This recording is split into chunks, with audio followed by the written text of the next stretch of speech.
Alright, I'm going to be predicting the Premier League for the 2025-26 season. For clarification as well, it is currently August 4th. I'm recording this, so yeah, if Leeds United decides to buy the entire Barcelona starting 11, I can't really change my position. But yeah, let's start. 20th, Brentford. You know, it may be a bit crazy to predict a team that's been in the Premier League for quite a few years now to be last in the league, especially when there's newly promoted teams, especially in an era where newly promoted teams never seem to work.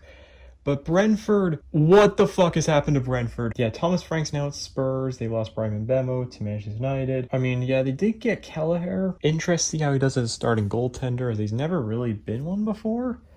They also have Jordan Henderson, but that's probably the best player on the team. Their attack is just horrific. I mean, half this team's pretty much unproven, and on top of that, their manager.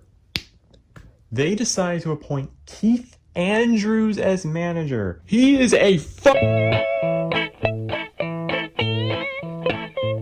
yeah, I think Keith Andrews is going to get sacked. Honestly, I think it'll be I'd like to say Keith Andrews getting sacked, but considering that Brentford are appointing Keith Andrews as manager, they're probably going to keep him for most of the duration of the season. In fact, I think they're going to sack him at the end of the season. I think they're going to sack him the final few games left of the season, and they're going to bring back Thomas Frank.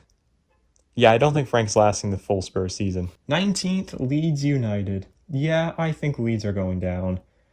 Daniel Farke's their manager. I mean, I don't make the rules here. There aren't bad transfers here, but nothing that would really make me be like, oh yeah, you're staying up for sure. I think you're going to get relegated. You're going to be about 4 points away from safety. Yeah, there's not a lot to really take away from this team that I don't think there's going to be one that particularly stands out. Joel Perreault, I mean, he's actually has a golden boot in the championship. Maybe going to be your best player in the Premier League, but still probably only put about 7 goals. Yeah, it's going to be a pretty disappointing year, I'd say. I mean, I know Leeds fans still have a little bit of that mentality, especially from like 2020 when they did actually get 9th in the Premier League. I mean, that happened before, believe it or not. It feels so far away now, but some of them still think that Leeds can just take off that way. They can just get back as a Premier League regular, and I think they're going to be very disappointed to see themselves get relegated again and have to go back to the Championship and potentially have to play against Wickham, Stockport. Yeah, it's not going to be a fun 18th. I think it's going to be Burnley. By 1 point, I think you guys are going down. By a single point. Scott Parker is the manager of Burnley, and just like Farke, Parker sucks in the Premier League. I think so much so Burnley is going to sack him. I think they're going to sack him in November. And you know what? I think they're actually going to get Sean Dyche back into Burnley. Maybe that sounds a bit nuts, but honestly, in my opinion, there's only 3 places I can see Sean Dyche realistically taking as a job at this point. That is the England job. No fucking way that's happening right now. I mean, they're not giving up Tuchel for Dyche. And even then, Eddie Howe is a much better option, especially where we're just talking about English managers for the next England manager. Millwall, which I could perhaps see Dyche dropping to the Championship to manage Millwall. I mean, they have a very similar mentality, I would say, to him. But I think Dyche's a little bit above that level right now, so he would have to really be willing to put his reputation on the line to drop down there. The only other team I can see him going to right now is Burnley. And with him in the Premier League again, why not? Bring in Sean Dyche, try to get him to keep this team up.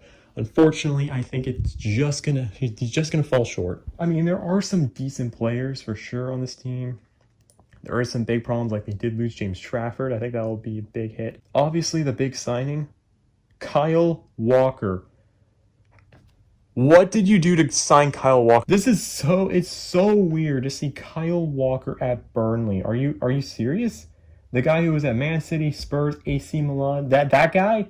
That guy, all right. In fairness, he is 35, but also in fairness, this guy was in the Champions League last year. Why is he at Burnley? Even with bringing back a legendary manager to this team like Dyche, someone that unironically should get a statue at Turf Moor. I'm not even joking. I just don't think they're staying up. 17th, Wolves. I think it's going to be a bit of a disappointing year for Wolves. I think Victor Pereira, I really want to have faith in him as a manager, but for some reason, Wolves just not clicking for some reason. And even under Pereira, although it was getting much better than it did under Gary O'Neill, something was off, I feel like, especially towards the end of the year. Yeah, it's going to be a tough year. I think Pereira is going to barely keep his job mostly because I don't think Wolves are going to spend too many match weeks in the relegation zone itself, but they are going to end 17th, only staying up by a single point on 34 points. 16th, Sunderland. What a season. In fact, what a fucking transfer window, Sunderland. Are you kidding me? Granit Xhaka? They actually just bought Granit Xhaka. Insane. When Joe Bellingham left to Dortmund, I thought this team was done for already. But wow. They have managed to bring in Habib Diarra, Simon Adingra, as well as Granit Xhaka from Bayer Leverkusen's Invincibles. Granit Xhaka. He captained that team to an invincible season, and now he's playing for Sunderland. Sunderland? This sounds like more like a transfer Newcastle would have pulled off, but no, it is Sunderland that did this. You know, Labris, when he was in the championship with Sunderland, I thought he was a terrible manager. Apparently, I'm a fucking idiot. This guy got this team promoted and now gets to manage Granit Xhaka. Absolutely insane. I think having someone like that, someone I think is a lot more vital right now in this point in his career than Kyle Walker is. Not to mention there's already some pretty good players like Chris Rigg that I think is already going to help out in the Premier League. I think this team is going to shock some people. A lot of people don't believe they're going to stay up. I know some people think there's a chance, but I think 16th, in fact, is going to be where they're going to place. Still only staying up by about 3 points. So it's not like they're going to run away with staying up, but I think they're going to end 16th. And I think they're finally going to break the newly promoted issue that's been going on the last 2 years. I think this team has the best chance. I just think there's no way Granit Xhaka gets relegated. 15th, Everton. Yeah, for years I've thought Everton were getting relegated. There was no debate. There were so many financial issues, so many points deductions. I'm pretty certain they're still in those financial issues, by the way. It's just that they're not getting points deducted anymore. And I think that now that they have David Moyes as manager, I think Everton are going to be safe as long as they keep him appointed. Even though they may only stay up by about 4 points, which won't be great, they're probably going to be staying above the relegation zone most of the season. David Moyes is a good manager, and he's going to be able to keep them up. Unless he turns into Sunderland Moyes, and you guys are well and truly fucked. 14th, West Ham. Yeah, I think West Ham's going to have a bit of a frustrating year once again. They've dropped off pretty significantly over the last few years. I mean, they did bring in Callum Wilson. I think he's getting a little bit too old for the league now. I think age is starting to catch up to him. He might only get about 6 goals. I don't think it's going to be the best signing in the world.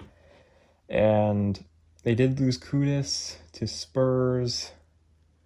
I think Graham Potter is probably going to get sacked in around Christmas. I don't see him sticking around. But you know who I think could be coming in, though? Ange Postecoglou. Maybe a bit weird for a Spurs manager to immediately jump to West Ham, especially considering they're pretty close in quality now.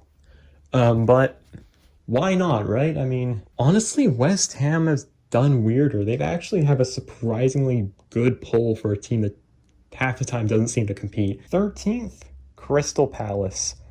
I feel like I'm being a little bit generous actually to Palace. I know that they're in the, I was going to say Europa League. No, they're in the Conference League now. Yeah, thanks Nottingham Forest. Fucking bunch of pussies. But let's be realistic. Crystal Palace are going to be playing in Europe, in the Conference League.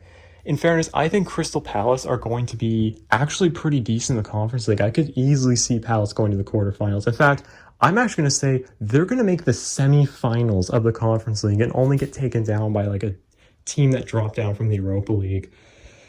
Like, who would that be? Like, I think Lazio is in the Europa League this year. Let's say, yeah, Lazio takes down Crystal Palace in the semifinals of the Conference League. That is a great run for Palace. I mean, are you kidding me? Crystal Palace never even gets top half, and you're telling me to go to the semifinals of a European competition. I mean, that's pretty unreal. But that also comes at a bit of a cost in that this team is not going to be competitive at all. The last couple of years have made it to the 50-point range. I think they're going to barely make it to 40 points, staying up on about 7 points. Honestly, I wouldn't be too surprised this team is in the relegation zone for a few match weeks, only really start making up for it right at the end of the season. I think Glasner should keep his job considering if he's going to bring this team to the semifinals of the Conference League. And I think, honestly, Palace aren't I don't feel like Chris Palace, as like when it comes to manager sackings, are that unreasonable. So I think he will keep his job. I think it'll be very close. Obviously, they're not going to be repeating a European run. I don't think. I mean, if they went back-to-back FA Cups, then just they better get Europa League next year. I swear to God. 12 Spurs. Yep, this can go either way, really. Either this ages way too well, or it is aging terribly. And to be honest, whenever I pick a big team this low, usually it ages terribly. But I just don't. I don't think this team's doing well. I really don't. Losing Son in this day and age, I don't know if that's as big of a loss as it would have been just a few years ago, considering he really dropped off. But come on, this team just went 17th in the Premier League with Ange Postecoglou. Although Thomas Frank is now the manager, at best Thomas Frank is slightly better than Big Ange. On top of the fact this team is in the Champions League. On paper, that sounds great. I mean, a team in the Champions League should not be placing 12th place. Yeah, well, Spurs is in the Europa League last year and went 17th. My point is that this team is clearly not good enough, and they're in Europe again. The amount of fatigue this team's going to have is unreal. On top of that, yeah, this team is barely improved. I mean, they got Kudus, they got Tell, they got Danzo. I mean, come on. None of them are going to be anywhere close to bringing this team from 17th to placing in a European placement like most people seem to think. And especially when players like Dominic Solanke fail again and only get about 6 goals and Richarlison gets 2. I think that Thomas Frank is going to get sacked in like March, and you're going to have for the rest of the season and going into next season, Gareth Southgate as your manager. 11th, Bournemouth. I think Bournemouth are going to have a bit of a tough year. It won't be anything too insane, obviously, but have lost quite a few players that were key parts of the team. 10th, Nottingham Forest. I think Nottingham Forest can have a bit of a tough year, similar to Crystal Palace because they're in Europe, in the Europa League, and a lot of these players are not particularly used to it, and neither is Nuno Espirito Santos. 9th, Fulham. Putting Fulham in 9th, maybe a bit nuts, but I think Marco Silva could bring them there. Although the attack could definitely use some work. I do think some of these players could actually just sneak themselves all the way up. And maybe going for a bit of a crazier prediction here, I think Raul Jimenez might have one of his best years in a very long time in the Premier League, and he'll score 12 goals.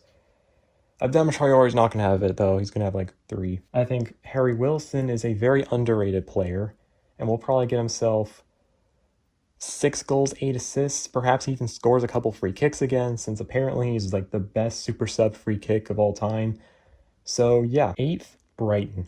I think Brighton are going to miss out in Europe by about 4 points. So they'll be a little bit away.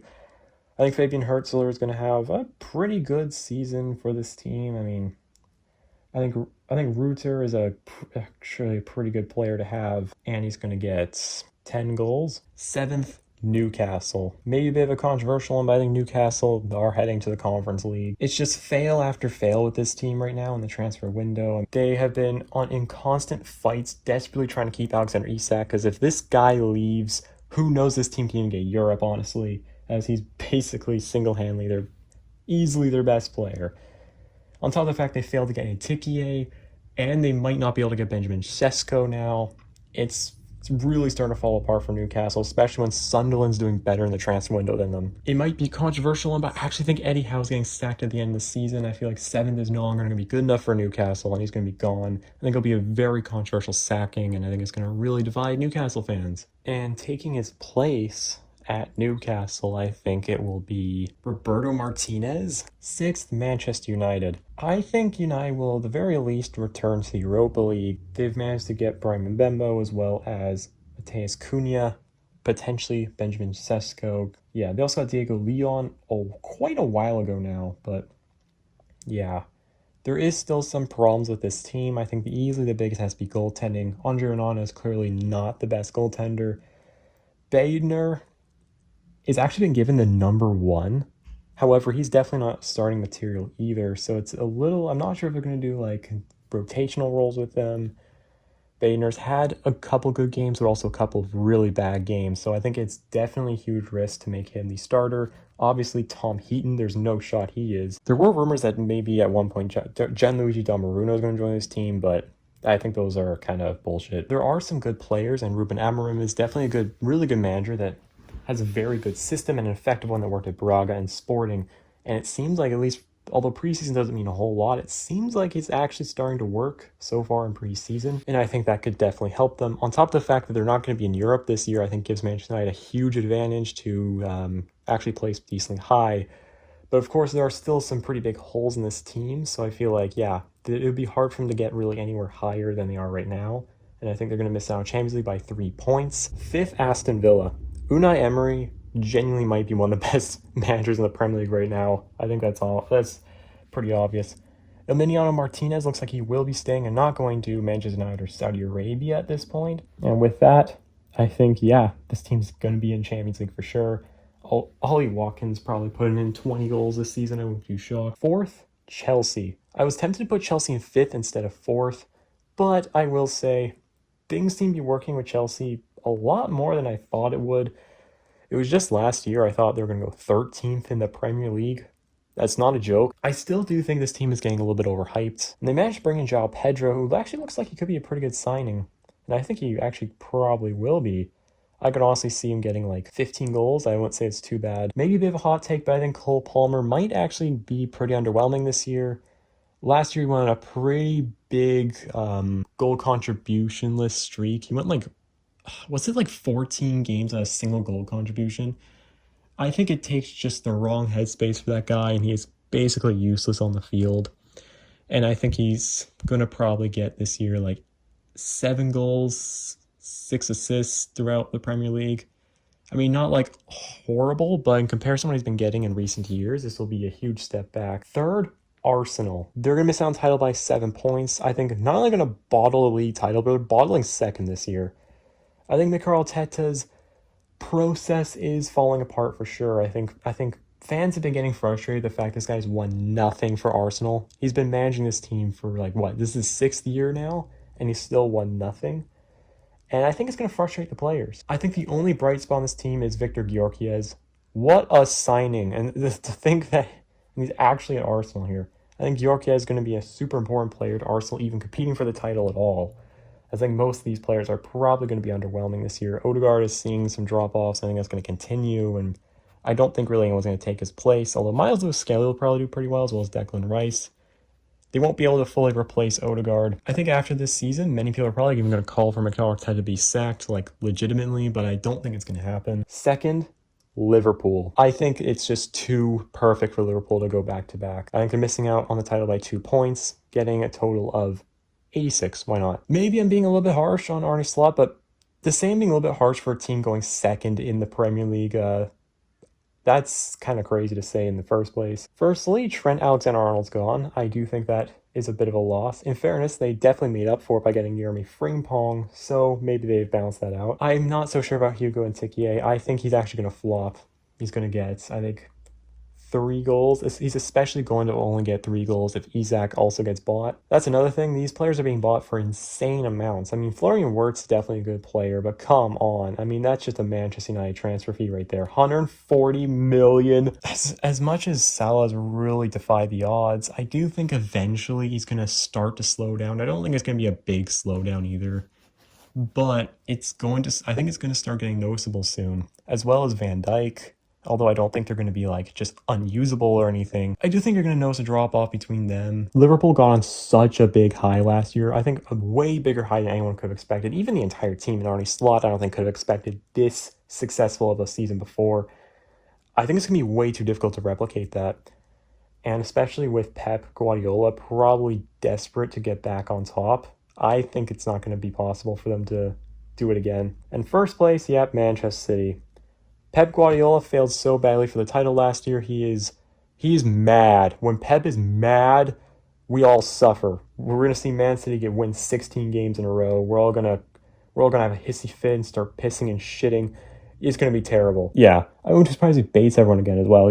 Man City's going to just not do anything for the first few months. They're going to be fucking 12th in the league after 14 games, and everyone's going to be Man City sucks. And then they're just not going to lose a single game ever again for the next 6 years. All right, so I'm going to try to predict as well the top 5 goal scorers as well as the assisters.